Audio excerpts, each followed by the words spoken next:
Bismillahirrahmanirrahim. Dear students, we are discussing the various parameters responsible for the stability of nuclides.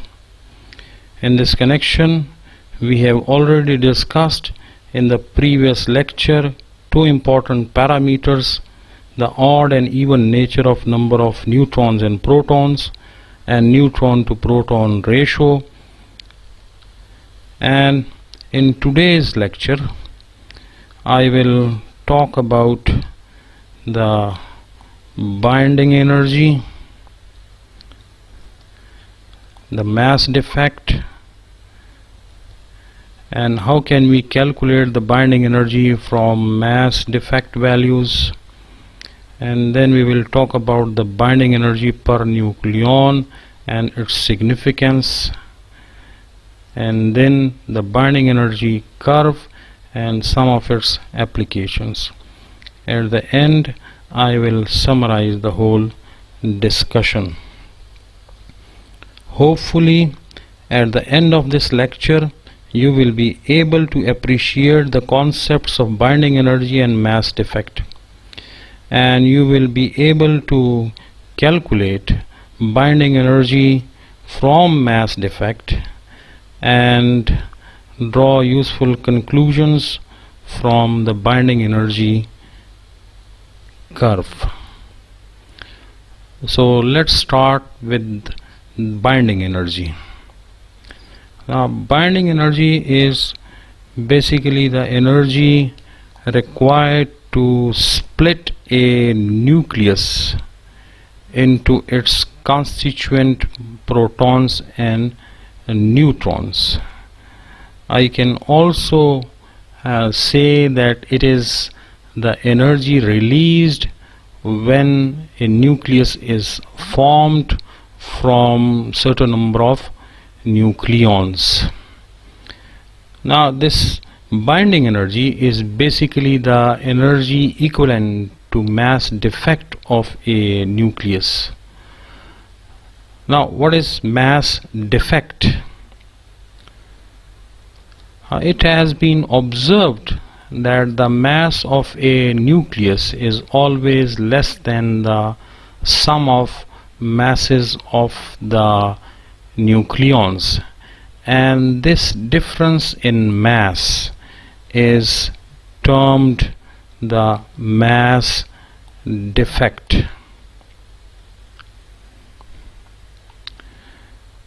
Mathematically, mass defect delta M is equal to ZMP plus A minus ZMN minus mass of nucleus M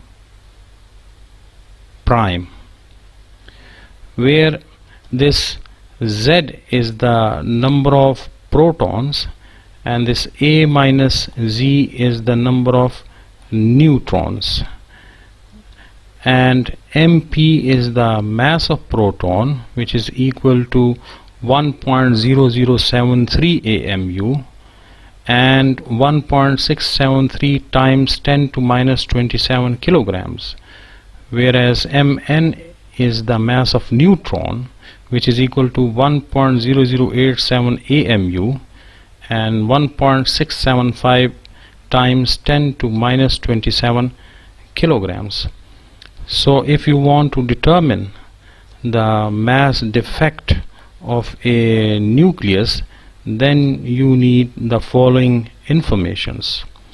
Number one, you must know the actual mass of the nucleus. Number two, the composition of the nucleus should be known, that is, the number of protons and number of neutrons should be known. Number three, the mass of proton and neutron should be known, and then you can calculate the mass defect by adding up the masses of all protons and neutrons that make up the nucleus and then subtract the actual mass of the nucleus from the calculated mass of the nucleus. So in this way you will be able to determine the mass defect of a given nucleus. Now let's calculate the mass defect of a copper-63 nucleus whose actual mass is 62.91367 AMU. Copper contains 29 protons and 34 neutrons.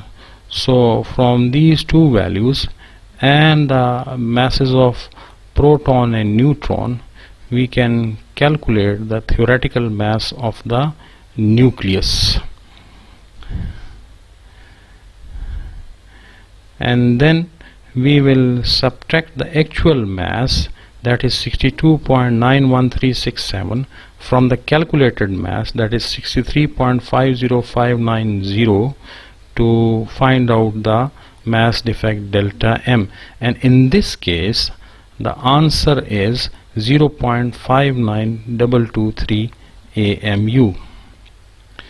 Now in this table, by using the same methodology, I have calculated the mass defect of certain nuclides, and as you can see that as the mass number increases, the mass defect is also increasing.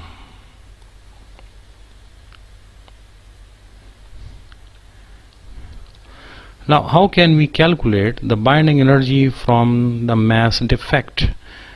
Now there are certain steps involved in this calculation. Step 1. First we will determine the mass defect in AMU. Step 2. Then we will convert the mass in AMU to mass in kilogram. Step 3. The mass defect in kilogram is then converted into energy in joules. And step 4. The energy in joules is then converted to energy in MeV. So let's find out the binding energy of helium nucleus. First we will determine the mass defect of helium nucleus. Helium nucleus is composed of 2 protons and 2 neutrons. So we will add up the masses of these 2 protons and 2 neutrons to find out the calculated mass of the nucleus, which is equal to 4.03188 AMU.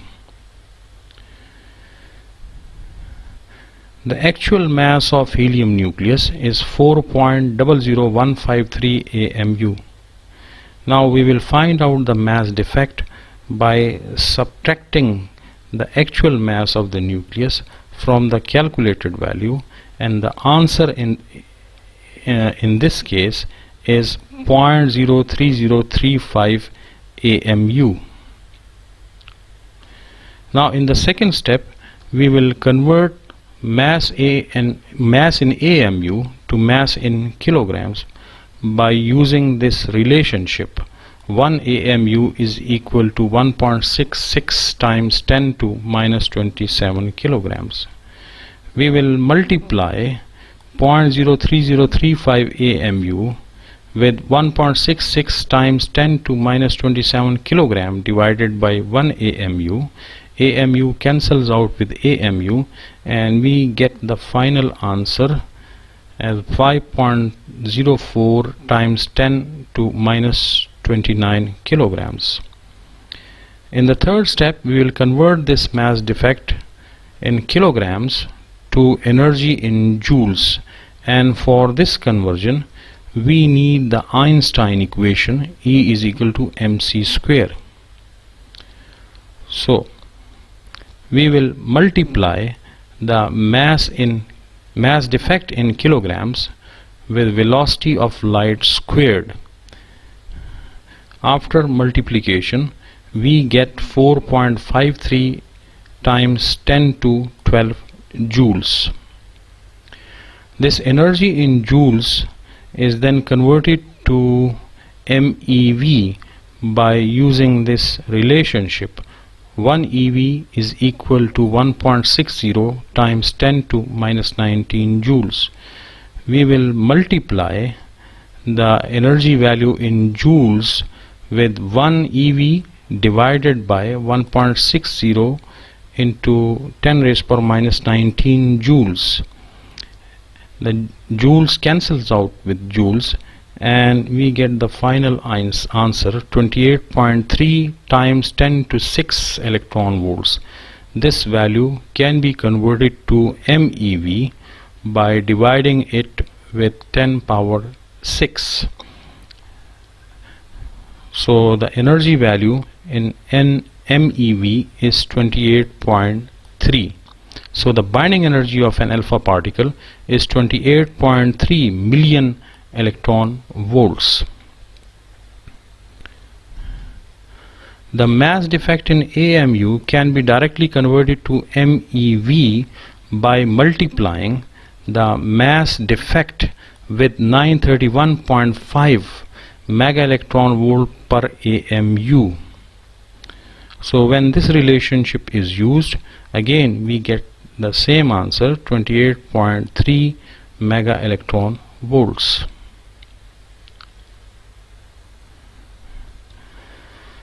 Binding energy per nucleon is actually the average amount of energy required to release a nucleon from the nucleus. And the binding energy per nucleon is an important parameter which determines the stability of a nucleus. And if you want to compare the stabilities of various nuclei, then it is useful to compare the binding energies per nucleon. Greater the binding energy per nucleon, higher the stability of the nucleus, and vice versa. We can calculate the binding energy per nucleon by simply dividing the binding energy with total number of nucleons.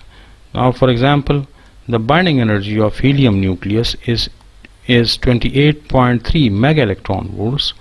So its binding energy per nucleon would be 28.3 divided by 4 because it contains 4 nucleons. And the answer to this calculation is 7.08 MeV. Now in this table we have calculated the binding energy and the binding energy per nucleon from the mass defect of certain nuclides. Now as you can see that as the mass number increases, the binding energy also increases. So the binding energy cannot be used to assess the stability of various nuclides. However, as far as the binding energy per nucleon is considered, it has a maximum value for the most stable nuclide, and other nuclides which are less stable, they have lower values. So binding energy per nucleon is a parameter which could be used for the assessment of stability of nuclides. Binding energy curve is a plot of binding energy per nucleon versus mass number. The binding energy curve initially rises steeply and moves gradually till it reaches a maximum value of 8.8 mega electron volt for iron 56, and then it drops slowly.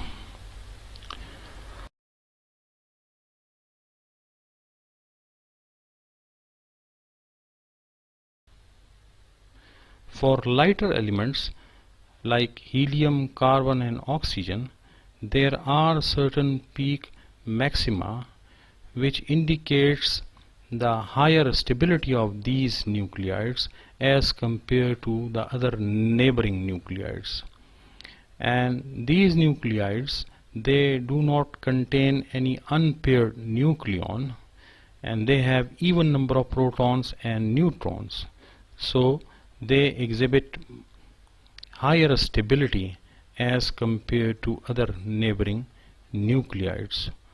On the other hand, the lighter nuclides like hydrogen, lithium, nitrogen, they have unpaired electrons, therefore they give rise to minima in the graph.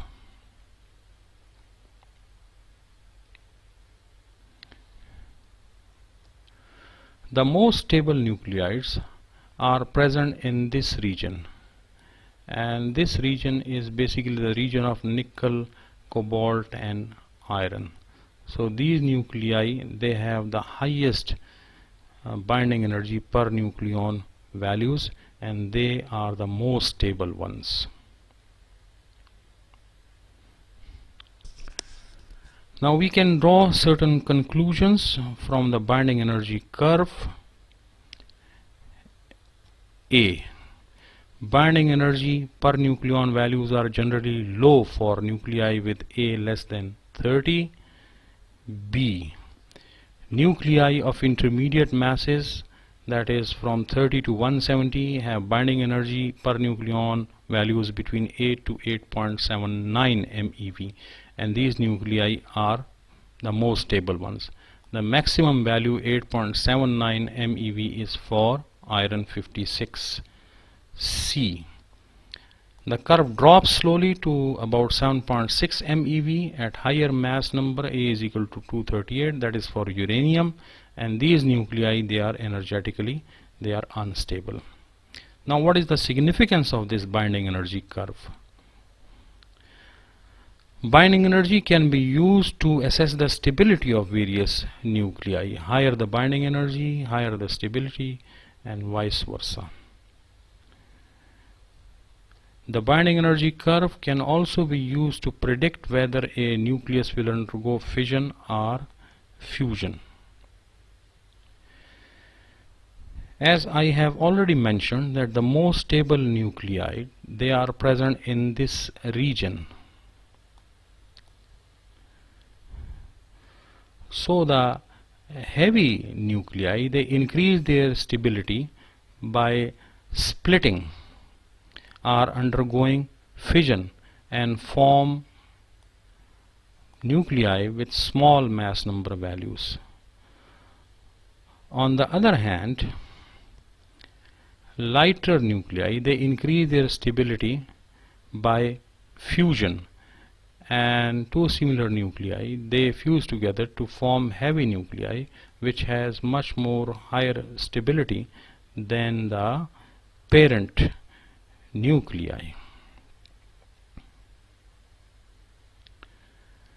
Now let's calculate the energy released during a fission process. So a nucleus Z240 having binding energy per nucleon 7.6 MeV undergo fission and form X110 and Y130. The binding energy per nucleon of X and Y is 8.5 MeV. Calculate the energy released after fission of Z240 in MeV. So first we will write the fission equation. So Z240 is undergoing fission and forming X110 and Y130, and some energy is released. So the energy released is equal to the binding energy of products minus binding energy of reactants. So the binding energy of products is the sum of binding energy of X110 and Y130, which is equal to 110 multiplied by 8.5 and 130 multiplied by 8.5. The binding energy of reactant is 240 multiplied by 7.6. So after multiplication, addition and then subtraction, we get the final answer 216 MeV.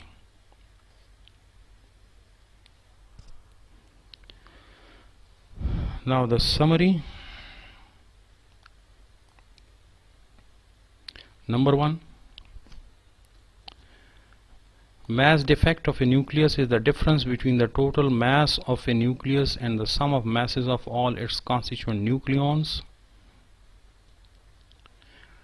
Number 2, the binding energy of a nucleus is equal to the amount of energy released in forming the nucleus, or the mass defect multiplied by the speed of light squared. And number 3, a graph of binding energy per nucleon versus atomic number A implies that the nuclei divide or combine to get stability and release an enormous amount of energy. Now these are some of the books which you can consult for further reading, and thank you.